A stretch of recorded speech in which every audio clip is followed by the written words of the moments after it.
Nasa ika-4 na tayo ng nominasyon at base sa live streaming ng PBB at sa aming research ang mga nominado ngayong linggo ay sina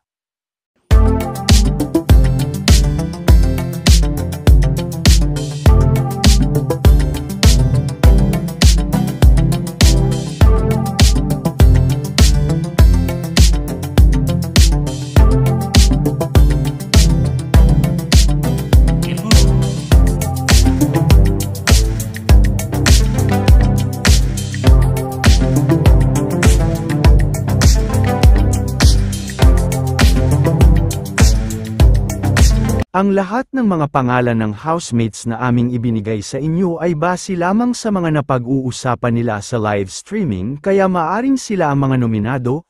Ang pagpili ng mga naging nominado ngayon ay base mismo sa nakuha nilang violations. Alam naman natin na laging may pasabog si Kuya kaya maaari pa ding magbago ang takbo ng nominasyon anumang oras. Narito ang clip at usapan ng mga housemates na mga nganib ngayong linggo. Kota ko bigla. Nominado pala yun. Akala ko parusa lang. Iyoko ko, sabi ko pa ni Jole.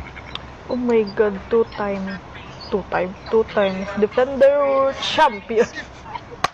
Ikaw, 3 times. 3 executive. Ay. Magkakasunod. Kami Champion ka na, be.